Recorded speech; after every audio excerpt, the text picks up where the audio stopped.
Good morning, students. Today we will talk about some important numericals of our first unit, that is units and measurements. So first numerical is in front of you.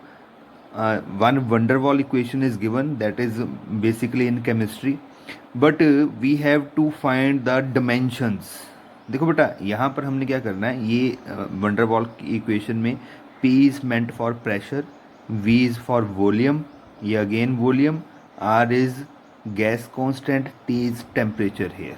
ठीक है, तो मैंने आपको ये बता दिया कि P is pressure, V volume और R gas constant, T is temperature. तो हमें ये वंडर वॉल इक्वेशन होती है, दैट इज इन केमिस्ट्री.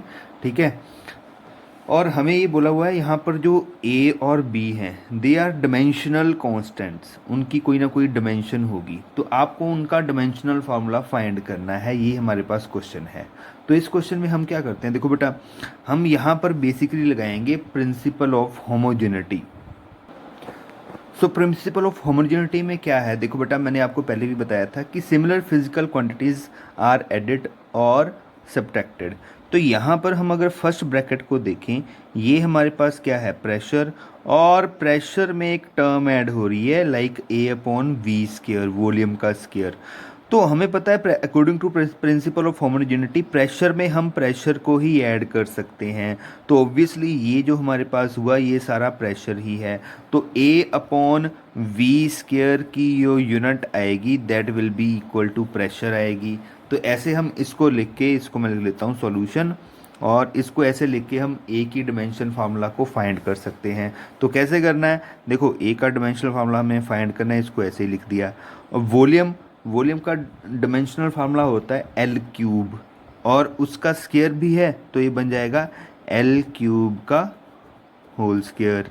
और प्रेशर का फार्मूला होता है it is force upon area, और फोर्स अपॉन एरिया लगा के जो हमारे पास फार्मूला बनता है it is M L minus one T minus to.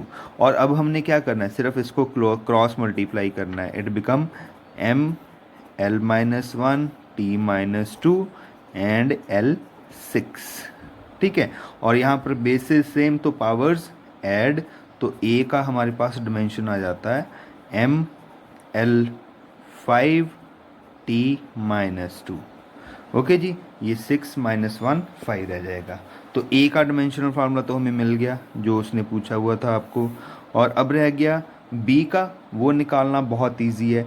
हम सेकंड ब्रैकेट में देखते हैं v minus B, V is volume, B is dimensional constant. तो वॉल्यूम में से हम वॉल्यूम को ही सब्ट्रैक्ट कर सकते हैं, तो ये हमारे पास वॉल्यूम. ठीक है जी, तो v अगर वॉल्यूम है तो v is equal to B, और वॉल्यूम का dimensional formula we know it is L cube is equal to B.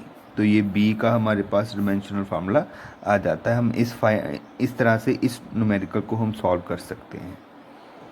So next numerical is the velocity of a body which has fallen freely under gravity varies as g raised to power p h raised to power q, where g is acceleration due to gravity at a place and h is height which the body has fallen from.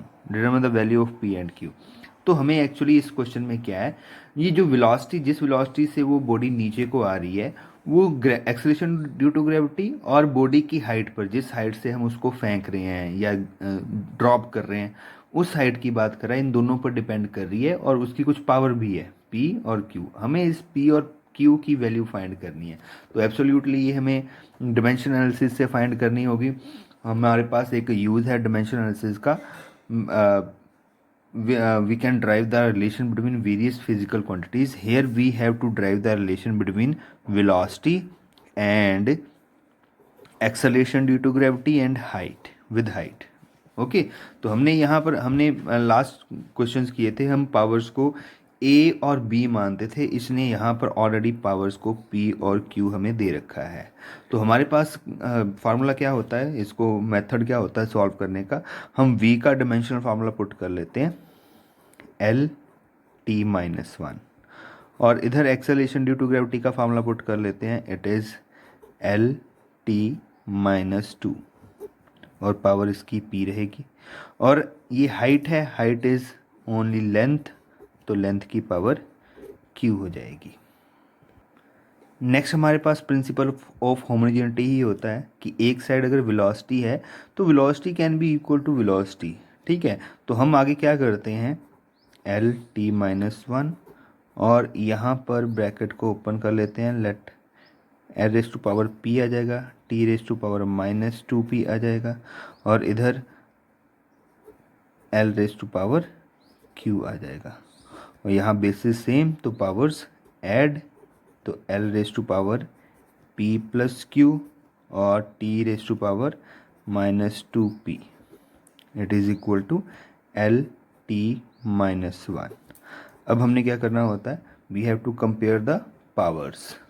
तो हम अगर powers को compare करें, यहाँ पर L की power one, यहाँ पर एल की power P plus Q is equal to one, और सेकेंडली यहाँ पर टी की पावर माइनस वन, इधर T raised power minus two P, it is equal to minus one, minus से माइनस कट गया, ये बचा P is equal to one by two, और इधर ये जो है हमारे पास p की वैल्यू हम यहाँ से उठा के इस इक्वेशन में पुट कर देते हैं, तो one by two plus Q is equal to one, और q आ जाएगा one minus one by two, it is again one by two, तो p की वैल्यू आ जाती है वन बाय टू और q की वैल्यू भी वन बाय टू। तो अगर हमने इन वैल्यूज़ को यहाँ पर इस इक्वेशन में पुट करें, then velocity become g raise to power one by two, h raise to power one by two, और it may be equal to under root of gh. So this is the relation. So next question is, the density of material in CGS system is 8 gram per centimeter cube in a system of unit in which unit of length is 5 centimeter and unit of mass is 20 gram.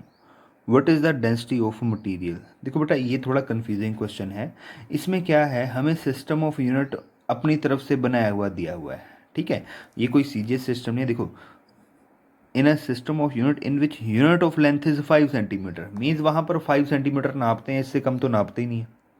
ठीक है, और मास जो है वो 20 ग्राम में नापते हैं, only one, वहाँ 1 ग्राम का कोई चक्कर नहीं है, उनको पता ही नहीं कि 1 ग्राम क्या होता है। ठीक है, जो ये सिस्टम ऑफ यूनिट यूज़ कर रहे हैं उनको ये नहीं पता कि 1 ग्राम क्या होता है, ये दे नो ओनली 20 ग्राम, 40 ग्राम, 60 ग्राम, या ऐसी लेंथ है 5 सेंटीमीटर, 10 सेंटीमीटर। हमें इस सिस्टम ऑफ यूनिट में डेंसिटी को चेंज करना है। तो मेथड बिल्कुल सिंपल है, जो हमने यूज़ किया था वही मेथड से हम यहाँ पर फिर से चलेंगे। N1 U1 is equal to N2 U2। ठीक है, न्यूमेरिकल वैल्यू यूनिट, और जिसमें हमने चेंज करना है N2 U2। तो हमें गिवन कौन सी न्यूमेरिकल वैल्यू, इट इज़ 8। ठीक है, और यूनिट हमें क्या गिवन है, ग्राम सेंटीमीटर माइनस 3। क्लियर है, और M2 हमने फाइंड करना है, और यूनिट हमें क्या गिवन है, ये यूनिट को मैं अभी U2 ही लिख लेता हूँ। आगे हम फिल कर लेते हैं डिमेंशनल फार्मूला, और हमें पता है dimensional formula remains same for all physical quantities in any system of unit. तो ग्राम के लिए हमारे पास आ जाएगा इट इज़ m, और लेंथ के लिए आ जाएगा it is l minus 3, ml minus 3। N2 we have to find out. अब मैं यूनिट की जगह उसका डिमेंशनल फार्मूला पुट कर सकता हूँ, विच विल रिमेन्स सेम। ठीक है जी, तो अब हम क्या करते हैं, देखो वैसे ये CGS टू CGS ही चल रहा है, बट ये जो दूसरा CGS है ये कुछ उसने अपना कुछ और ऐड कर दिया है, तो कोई बात नहीं, हम जो वो बोल रहा है हम वैसे ही इसको चेंज करते जाएंगे, कोई प्रॉब्लम नहीं है।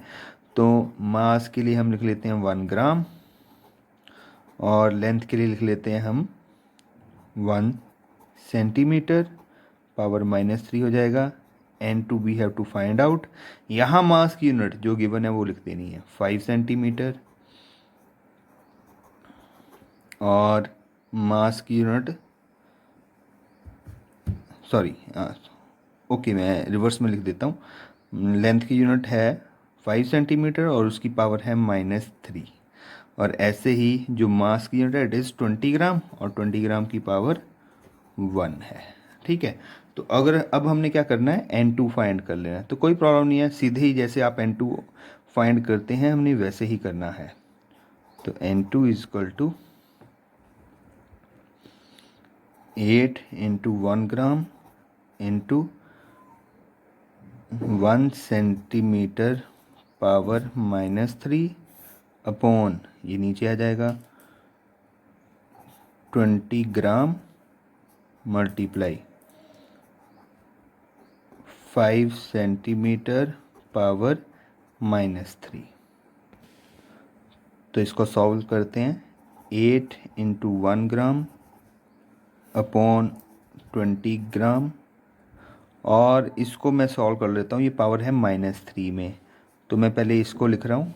It become 1 upon 1 centimetre power 3, ठीक है। और इसको लिखूंगा, ये 1 अपॉन जाके क्रॉस मल्टी सॉरी ये ऊपर आ जाएगा, रेसिप्रोकल होके ये ऊपर आ जाएगा। It become